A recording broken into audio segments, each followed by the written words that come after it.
All right, welcome back. Trending topics time. Let's have a look and see what's topping the list over there. Paula Sullivan. So I'm digging into X to try and find out what people are saying, but I think it's very much so the same kind of conversation that people are having all around. You know, the idea that people want to hear from him, and they want the fact that his voice is an important voice that needs to be there, and where the parliamentary committee is basically they need to or are trying to compel O'Sullivan to testify in person after he offered to give his evidence virtually from London, citing credible death threats. I mean, even the EFF, I think, I mean, when you spoke to EFF leader Julius Malema yesterday, he weighed in on this and said, we need him, we need that voice, we need him to testify. And I think people really, the noise is getting louder and louder and louder. I'm really looking forward to hearing from Toko Diva in the next hour to speak to this conversation as well. And it's that allegation about why the Speaker decided against a subpoena for Paula Sullivan and Brown Mokhotsi. And we'll hear from her, so I'm not going to repeat what has been said, because we're going to speak to the Speaker at 7:40 in response to what Julius Malema said yesterday, because he labeled it political shielding.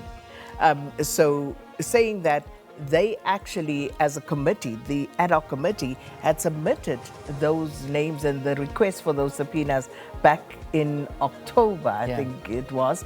And for the Speaker to only respond to that now was unacceptable, according to him. But so it's all about that. And as you say, people want to hear from Paula Sullivan. And you heard Julius Malema said yesterday, citing an example that happened here on our show, where Paula Sullivan put the phone down. And he was saying that sort of scenario is likely to play out if Paula Sullivan gives his testimony virtually. So this is why they need him to be there in person. Absolutely. Remember that line? Do you know who you're talking to? Thank you, girl. Okay. JD Vance also trending on the socials, and you know, for some reason it's all around the Epstein files, and you know, it's his reaction to it, and the US Department of Justice releasing millions, I think, of pages. I mean, it's insane. Every day there's something new that's out there, and something even more shocking than the next. It really is. It's very disturbing, those Epstein files. And Vice President JD Vance came out and weighed in on, you know, saying that the documents are incestuous nature of America's elites.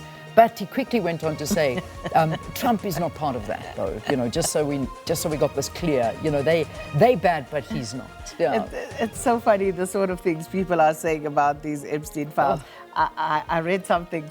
Someone made a comment where they said Donald Trump is mentioned more times in the Epstein files than Jesus Christ is mentioned in the Bible. Can you imagine? And all sorts of things. But there is, of course, also the darker, more sinister side of things, and very disturbing. It is and horrific. It's going to be interesting to see how this ultimately is dealt with. Well, that's the whole thing. I mean, we can keep seeing these and keep getting shocked, but you know, it really is a problem. And names, I mean, who was it even?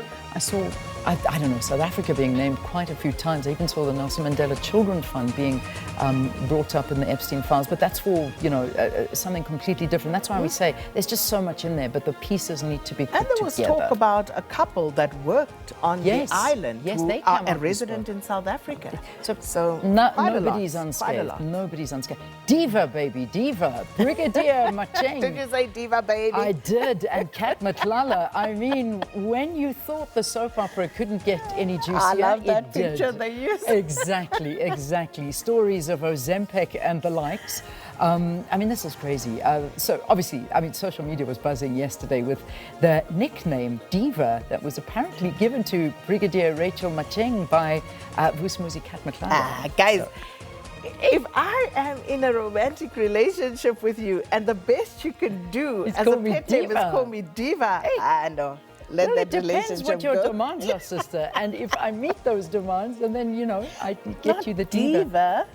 Diva, baby, here's your Ozempic. But Diva, not even Diva, baby, it's just Diva. Oh my gosh, I don't know. As I say. Anyway, we'll speak to Kenny about that, because I think that was a bit of a reach. And after 7, in our reporter crossings, I'll ask Kenny about that, because I think there was a bit of an attempt there to create an alibi. But stay with us. Okay. We'll tell you more about Okay, that. we'll talk more about Diva in a short while. ICC T20 World Cup, that's the next one, and that's a big one, co-hosted by India and Sri Lanka, in full focus as teams prepare, officially starting on the 7th of February 2026, and this is the big one. I mean, there's also a possibility of a boycott by Pakistan of its scheduled match against India. You know, geopolitical tensions always playing a role, creating uncertainty over the fixtures. But New Zealand battling illnesses and injuries, and the fans are really, you know, looking forward to this iconic to start with, but it's a big thing. It is a big thing, and of course our hopes and dreams are on South Africa. So as usual. Those are your trends.